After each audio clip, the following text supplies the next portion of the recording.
নমস্কার friends, welcome back to my channel Suma's beauty life. চলে এলাম আমি একটি ভিডিও নিয়ে তোমাদের কাছে। বলো তোমরা সবাই কেমন আছো? আমি ভালো আছি, তোমাদের ভালোবাসা এবং ঈশ্বরের আশীর্বাদে। তো আজকের ভিডিওটা, এখনকার ভিডিওটা আমি কী নিয়ে করছি? আজকে সকালে আমি একটা সন্দীপের ভিডিও দেখলাম, দেখেছি অলমোস্ট অনেকটাই দেখেছি। দেখার পর ওর একটা কথা আমার কি বলবো, এত হাসি পেয়েছে। বলছি, সেই কথাটা বলছি যে সন্দীপের কোন কথাটা আমার হাসিও পেয়েছে এবং মানে আমার বাড়ির সাথে আমি কম্পেয়ার করার পর আমার বেশ মজা লাগলো জিনিসটা। তো সবার আগে প্রথমে বলি, একটুখানি বলে নিই যে এই ওয়াইটিতে যা চলছে তাতে করে সত্যি কথা আমাদের মতো মানুষ, আমি বিশেষ করে তো আমি জানি না, একদমই মানুষ চিনতে পারিনি এই বয়স পর্যন্ত। এই যেই একটা চ্যানেল নতুন ওই ন্যাড়ামাথা হলো না, ওই বৃষ্টি নাকি, এরা যে কি ভনিতা করছে এতদিনে বুঝতে পেরেছি।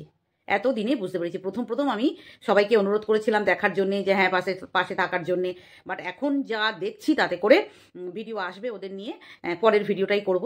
তো যাই হোক, ওদের এখন রাখলাম। এখন সন্দীপের বিষয়টায় আসি। সন্দীপের মা বোধহয় রাতের খাবারটা বলল যে কি আছে মাম্মি, মা রাতে কি আছে আমাদের, বললো রুটি করবো। মা বললো রুটি করবো, দিয়ে বললো আর রুটির সাথে বলছে মাছের ঝোল আছে। বলছে মাছের ঝোল দিয়ে রুটি খাওয়া যায় বলো তো? মানে ক্যামেরায় বলছে, যে আমাদেরকে বলছে যে মাছের ঝোল দিয়ে রুটি খাওয়া যায়। আমার এত হাসি পেয়েছে না, মানে কি করবে বেচারা। এই বয়সটা, মানে এই সময় বয়সেরটাই মানুষ একটু খাবার দাবার খেতে পছন্দ করে। এরপর যখন আর একটু বয়স হয়ে যায় তখন তো মানুষ খেতেই পারে না, কিন্তু কিছু করার নেই, পরিস্থিতির শিকার। মারও বয়স হয়েছে, মা মতো কিছু রং বেরঙের করে দিতেও পারে না। কতটা কষ্ট হলো আমার, ভীষণ কষ্ট হলো ভেতর থেকে। কারণ আমার ছেলেকেও তো আমি এরকম বলি মাঝে মাঝে যে এটা আছে, এটা হয়ে যাবে। তো আমার ছেলে তো আর কোনো, এটা দিয়ে খাওয়া যায় না, এটা হবে না, এরকম করে বলে আর কি। তোর তো আমাদের ধরো এখন সন্দীপের মায়ের যে বয়স, এই বয়স পর্যন্ত আর তো পৌঁছায়নি। এখন ওর এদের বেড়ে রং বেরঙের মুখরোচক খাবার যখন যেদিন অর্ডার হয় সেটা বানিয়ে দিই। আর সন্দীপের ওই মুখটা দেখে আমার এত কষ্ট হচ্ছিল না, যে কি বলবো, যে আজকে যদি কি বলবো, মায়েরাই দেয়, কিন্তু মায়ের তো বয়স হয়ে গেছে এখন। এত বড় সংসার সামলানোর পর, এত বিশাল বড় বাড়ি, উঠোন, হ্যাঁ ধান, তারপরে এত কিছু কাজ করার পর সত্যি রান্নায় আর এনার্জি আসবে না, এটাও আমরা মানে বুঝি এবং রিয়ালাইজ করি। কিন্তু আবার সন্দীপের দিকে তাকালেও মায়া লাগে, যে এখন ওর বেশ একটু এটা ওটা খেতে ইচ্ছা করে, কিন্তু পারছে না। কে দেবে? মা তো এরকম, মা আর পেরে উঠছে না। মানে মায়া লাগছিল কথাটা শুনে, আমার হাসিও পাচ্ছিল, মায়াও লাগছিল। তখন আমার ছেলের কথা আমার মনে পড়লো, যে আমার ছেলেও মাঝে মাঝে এরকম করে। আমি এখন বলি যে বাবা এটার সাথে এটা হয়ে যাবে তো আজকে, না এটা দিয়ে খাওয়াবে না, এটা দিয়ে হবে না, তখন উঠে আবার অন্য কিছু করে দিই। তো এটাই আর কি বলার ছিল। তো কি আর করবে, বলে সবুরে মেওয়া ফলে। তো যাই হোক, একটু ওয়েট করো, নিশ্চয়ই ভালো দিন আসবে তোমার, এটাই তোমাকে বলার। আর একটা কথা যেটা বললাম, শুনলাম নাকি, আমি বেশ কয়েকজনের ভিডিও থেকে শুনলাম যে আমাদের ওই ছেলেটা কি নামটা দ্বারা মনে করতে পারছে না, আচ্ছা অতুল কিছু একটা টাইটেলটা আছে, অতুল যাদব না অতুল কিছু একটা ছেলেটা না, যে নিজের জীবন রাখতে পারলো না, চলে গেল। তার সাথে কম্পেয়ার করেছে সন্দীপকে এবং তীক্ষ্ণভাবে তাকে নিয়ে মস্করা বা খিল্লি করে একটা ভিডিও করেছে কেউ, আমি শুনলাম। তো আমি তাকে ধিক্কার জানানো ছাড়া আর কিছু বলবো না।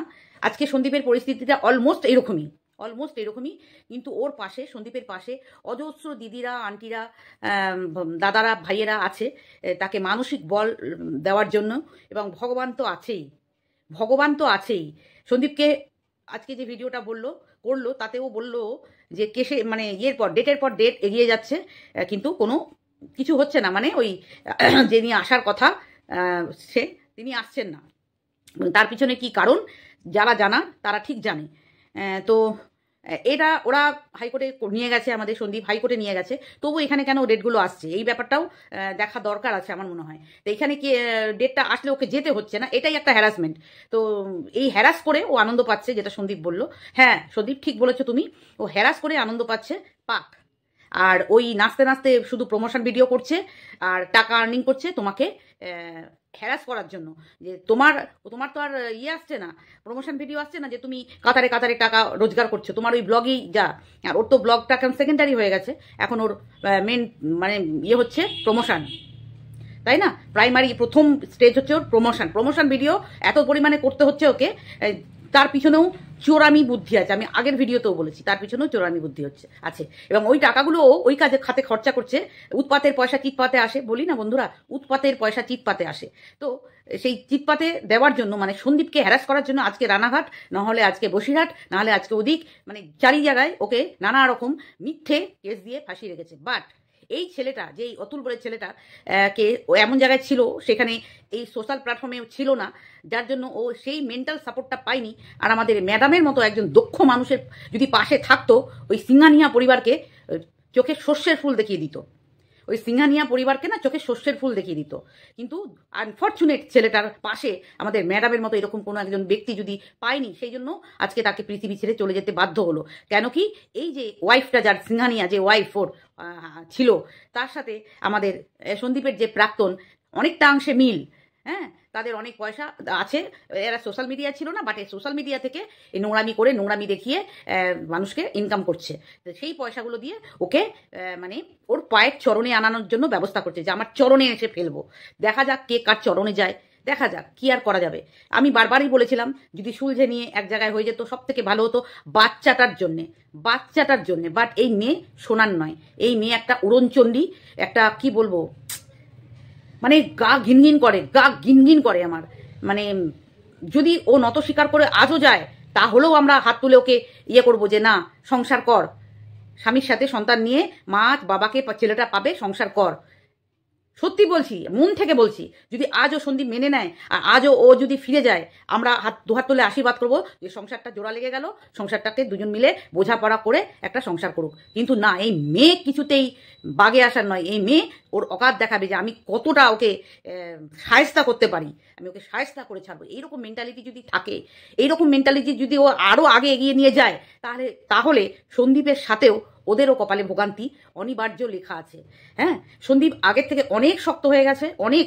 আর বলবো, তুমি আরও শক্ত হবে, আরও শক্ত হবে। তোমার পাশে তোমাকে আশীর্বাদ করার মতো, তোমাকে ভালোবাসার মতো তোমার দিদি, দাদা, কাকিমারা সবাই আছে। তুমি মেন্টালি অনেক স্ট্রং থাকো। তুমি এইরকম ভুল পদক্ষেপের কথা কখনো ভুনা করেও আনবে না। আর এইসব জিনিস যত সোশ্যাল মিডিয়ায় আমরা দেখে মানুষ, তাতে করে এই যে ঘর ছেড়ে, স্বামী ছেড়ে পালিয়ে অন্য জায়গায় ঘর ভাড়া নিয়ে থাকা, দেখো একটা করে বাড়ছে। আমি সন্দীপকে এটাই বলবো, সন্দীপ, এই ধরনের ভিডিও দেখে একদম তুমি ভাববে তুমি যোদ্ধা। তোমার সাথে তোমার ছোট্ট বাচ্চা ছেলে আছে, তোমার কাছে তোমার বৃদ্ধ বাবা মা আছে, আর কেউ নেই তুমি ছাড়া। সেই জন্য এই ধরনের মানসিকতা, এই ধরনের চিন্তা ভাবনা ভ্রূণাক্ষরেও মাথায় আনবে না, ভ্রূণাক্ষরেও না। লড়তে হবে, লড়াই করে বাঁচতে হবে। আছি তো আমরা সবাই পাশে, আর ম্যাডাম আছে সাথে, কোনো চিন্তা নেই। পয়সা তো যাচ্ছে, পয়সাটা এই যাওয়ার জন্য ওই যে অলক্ষ্মী নিয়ে এসেছিল ঘরে, আর কি বলবো। আজকে যদি তোমার সাথে জুড়ে যায়, তাহলে দুজনার ইনকামে তোমাদের সংসার আরো কত ফুলে ফেপে উঠতো। আজকে ও একটা চ্যানেল খুলেছে, আজকে ওর যে ইনকাম হচ্ছে, এইটা দিয়ে কৃষাণুর ভবিষ্যৎটা আরো সুন্দর হতো। কিন্তু না, ওর ইনকাম ও অন্য জায়গায় অন্য খাতে খরচা করছে, আর তোমার ইনকামটা আরো খরচা করিয়ে দিচ্ছে তাতে কৃষাণুর। ও নাকি মা, ওর বাবার ইনকাম থেকে যদি খরচা চলে যায়, টাকা এই কেস কামারিতে টাকা খরচা হয়ে যায়, তাহলে ছেলেটারই তো ক্ষতি। ছেলেটার আজকে বড় স্কুলে ভর্তি করাবে, ভালো স্কুলে পড়বে, তখন তার পিছনে একটা খরচা আছে। মা তো কিছুই করছে না, মা তো শুধু ফুর্তি করে বেড়াচ্ছে। আর ছেলের পিছনে খরচা তো বাবাই করছে। আর সেই তার কোনো প্রমোশন, এই ধরনের জিনিস, তার চুরিচাপাটি করার অভ্যস্ত আর ওর সন্দীপের নেই, যে চুরিচাপাটি করে প্রমোশন ভিডিও আনবে। হ্যাঁ, তো যারা চোর তারা চুরি করে ঘর ভর্তি করছে। তো দেখা যাক, সময় কথা বলবে যে চুরির জিনিস কতক্ষণ ঘরে রাখতে পারে। রাখতে পারছেও তো না, দেখতেও তো পাচ্ছ তোমরা, ঘরে রাখতেও পারছে না। সবই রিভেঞ্জফুল মেন্টালিটি খেলাতে গিয়ে সেইখানে সব টাকা ওকে দিয়ে দিতে হচ্ছে। তো যাই হোক, যার ওপরে মাথায় ভগবান আছে, তাকে ক্ষতি কেউ করতে পারবে না, এটুকু আমি অন্তত বিশ্বাস করি। এরপরে আসি আমি আও ভক্তি। আও ভক্তি কাকু, আপনাকে কাকু যদিও বলা যায় না, তবুও আর কি, জাস্ট আও ভক্তি কাকুকে নিয়ে একটা কথা বলছি। সেটা হলো, আজকে সকাল সকাল একদম নদীর পাড় থেকে, ঝিলের পাশ থেকে ওনার সুখবর শোনালো। তা আমি তো আটকে উঠলাম। আমি ভাবলাম কি জানি কি সুখবর শোনাতে যাচ্ছে। হয়তো 12 তারিখ হয়তো নাতিকে পেয়েছে। তবুও মনের কোনো কোথা থেকে ভাবছিল যে নাতির কথা কোনোদিন মুখেই আনেনি, সে নাতির খবর দেবে। এত সুখবর। ও বাবা! তারপরে বললো কিনা ওনাকে ওনার চ্যানেলে এদের পিন এসে গেছে, ওনার চ্যানেল মনিটাইজ হয়ে গেছে, ওনার এখন মাল্লু আসার টাইম হয়ে গেছে। শুধু মাল্লু চেনে, বাপ মা বেটি সব মাল্লু চেনে। ওই জন্য এই ছেলেটার ঘরে এখন দেখছো না যে একটা মেয়ে শুধু বিয়ে করছে, বিয়ে করে এই যে আমাদের আইন ব্যবস্থার যেটা আছে যে নারী নির্যাতন তো এখন পুরো দুনিয়া চেঞ্জ হয়ে গেছে, যুগ চেঞ্জ হয়ে গেছে। এখন এই কলিযুগে এখন আর নারী নির্যাতন হয় না, এখন হয় পুরুষ নির্যাতন ম্যাক্সিমাম। আর এই যে 498 যে কেসটা করবে, যে আইনটা আমাদের আছে নারীদের জন্য, এটাকে মিস ইউজ করছে নারীরা। এটা তো আমি 100% আমি বলতে পারি। এটা এখন ম্যাক্সিমাম থেকে ম্যাক্সিমাম। আগে যখন ওই বধূ নির্যাতন হতো, পুড়িয়ে দিত, তারপরে এই ঝুলিয়ে দিত, নানা রকম হতো, গ্রামগঞ্জের দিকে এগুলো বেশি হতো, শহরেও হতো। তো সেই জন্য নারীদের সেভ করতে গিয়ে পুরুষরা হয়ে গেছে এখন ব্যাকসিটে চলে গেছে। পুরুষদের এমনভাবে নারীরা নির্যাতন করছে, এর পিছনেও আমার মনে হয় একটা আইন আনা দরকার। আর এসেও গেছে, ম্যাডাম বলছিল, আমি শুনেছি পুরুষদের জন্য আইন এসে গেছে। আমি এটাই বলতে চাই যে ভগবান করে যেন এমন আইন আসুক যেন কেউ মিস ইউজ না করতে পারে। যে আইনই আনা হচ্ছে তারই মিস ইউজ হচ্ছে। এই যে নারীদের জন্য 498 এই যে কেসটা এনেছে, তার জন্য নারীরা কি করছে, যদি আই লাভ ইউ না বলে, যদি আই মিস ইউ না বলে, বা যদি একটু উনি যদি এই চুম্মাচাটি না করে, তাহলেই 498। ওটা হচ্ছে ডোমেস্টিক ভাইলেন্স। এটাকে ডোমেস্টিক ভাইলেন্স বলে বেরিয়ে যাচ্ছে, বেরিয়ে বড় একটা অ্যামাউন্ট করছে, দাবি করছে যে আমি এত টাকা প্রপোজ আমার চাই। দেখলে না এই যে অতনুর ব্যাপারে, হ্যাঁ, মাসে 40,000 টাকা করে দিত, তারপরে এক লামসাম 3 কোটি টাকার একটা করেছিল। কত টাকা প্লাস ব্যাঙ্গালোর থেকে ওইখানে 40 থেকে 50 বারও যাতায়াত করেছে। একটা মানুষের নেওয়ার একটা ক্ষমতা থাকে। তবে এই মেয়েটা এইরকম, এই ধরনের মেয়ে অনেক আছে। আমরা যখন দেখি না, অনেক স্টোরিগুলো দেখি, যখন আসে ফোনে দেখি, এরকম মেয়েরা প্রচুর আছে। এগুলো একটা বিজনেস, এই ধরনের মেয়েদের একটা বিজনেস, যে একটা বিয়ে করব, করে খুঁটিনাটি একটা কিছু বাদিয়ে দিয়ে বেরিয়ে এসে বলবো ডোমেস্টিক ভায়োলেন্স হয়েছে, আমার কাছে নির্যাতন করেছে, আমাকে এই নানা রকম কেস দিয়ে, নানা রকম একটা কেস সাজিয়ে পয়সা খাইয়ে কেসগুলো করাবে, তারপরে তাকে ফাঁসিয়ে দিয়ে তার কাছ থেকে লামসাম একটা টাকা নিয়ে তারপর ডিভোর্স, তারপর আবার একটা বিয়ে করবে, করে এইরকম 3-4 জনকে বিয়ে করার পর মোটা একটা টাকা নিয়ে আর একটা ইন্দ্রাণী হালদার না ইন্দ্রাণী সেনগুপ্ত বোধহয় একজন ছিল, বেশ কয়েক বছর আগের একটা ঘটনা, সেই একই কেস। হ্যাঁ, এই ধরনের মহিলাদের থেকে শত হস্তে দূরে থাকতে বলবো পুরুষদের। এই ধরনের মহিলারা এখন তো কাতারে কাতারে ঘুরে বেড়াচ্ছে। শুধু ছেলে পাকড়াও আর তাদেরকে কোনো জালে ফাঁসিয়ে নাও, জালে ফাঁসিয়ে নিয়ে তারপরে একটা কেস ঠুকে দাও, ঠুকে বলবে আমার এত টাকা চাই। পুরুষরা যদি বুঝে চলতে না পেরেছে, যদি না বুঝতে পেরেছে, যেসব পুরুষরা নারীর টানে মোহ থাকে না, তারা বেশি ফাঁসে, তারা বেশি ফাঁসে। আর এই তো অ্যারেঞ্জ ম্যারেজ, এই গামলার কথা বলছি, তোকে অ্যারেঞ্জ ম্যারেজ করে বিয়ে দিয়েছে, তাতেও ওই পথটাই অবলম্বন করেছে। বেরিয়ে এলো, 5 বছর নষ্ট করেছে। সন্দীপের জীবন থেকে 5টা বছর নষ্ট করে দিয়েছে। তবে আমি সন্দীপকে একটা কথাই বলবো, Sandeep, be alert, be careful, be careful. সময় আছে, তুমি বুড়ো হয়ে যাওনি, অবশ্যই সময় আছে। যদি আমার মনে হয়, আমি আগের দিনও বলেছি, যদি মনে হয় মা নিতে চাইছে, এত কোর্ট কাছারি না করে দিয়ে দাও বাচ্চাকে। তুমি একদম নির্ঝঞ্ঝাট থাকো। দেখো না, আমরা দেখি না কেমন রাখে। তুমি নিজে, ওকে কোর্টে যেতে হবে না, বাচ্চা নেওয়ার করেছে তো কোর্টে যেতে হবে না, দিয়ে দাও, বলো, ভিডিও করো, বলো সবাইকে ডেকে দিয়ে এক জায়গায় দিয়ে দাও বাচ্চাটাকে, যে রাখ দেখি, রাখ দেখি তোমার মতো রাখতে পারে কিনা। হ্যাঁ, তারপরে আবার তুমি 1 মাস পর, 2 মাস পর, বা যদি ছেলে চায় যে তোমার কাছে আসতে, তোমার কাছেও নিয়ে আসতে পারো। যদি এরকম করা যায়, তুমি ছেলেটাকে টেক কেয়ার করছো, তুমি সমস্ত হ্যাপা নিচ্ছ, তুমি, তোমার আনন্দ, তোমার সুখ, তোমার শান্তি সব বিচ্ছিন্ন, আর ওর সব কিছু পরিপূর্ণ। জানি কষ্ট হবে, তুমি যে হারে সন্তানকে ভালোবাসো, জানি কষ্ট হবে, ভীষণ কষ্ট হবে। হ্যাঁ, বাট এই কোর্ট কাছারি এই সব ঝামেলার থেকে মুক্ত হতে গেলে আমার মনে হয় এই সব ঝামেলা করার থেকে ও যদি চায় যে ছেলে ও নেবে, নিয়ে নিক, বাট কোনো সম্পত্তি তোমার ছেলেরই থাকবে। ও ভাবছে ছেলেকে দিয়ে ও সম্পত্তি পাবে না, কোনোদিন না। তোমার ছেলের নামে যা হবে তোমার ছেলেরই থাকবে। তোমাকেও একটা জীবন আছে, তোমারও একটা জীবন আছে। হ্যাঁ, তোমাকেও তো বাঁচতে হবে। তুমি এই ঘর, বাবা মা সন্তান, এদের টেক কেয়ার করতে তুমিও তো একসময় হাঁপিয়ে উঠছো, তোমারও একটা এন্টারটেইন করার দরকার আছে। তা বলে ওইটা নয়, ওই রকম হলে জীবন কোনটা বুঝতে পারছো তুমি, কার কথা বলছি বুঝতে পারছো তুমি, ঠিক আছে? ওই রকম নয়। একটা সুস্থ মস্তিষ্কে বসে, একটা সবাই মিলে বসে এক জায়গায় একটা ঠিক করে, তারপরে তুমি রেজিস্ট্রি এখন হবে না, ডিভোর্স না হলে রেজিস্ট্রি হবে না, কিন্তু তুমি তোমার মতো করে অফ ক্যামেরায় তুমি তোমার লাইফ লিড করতেই পারো যদি তুমি চাও।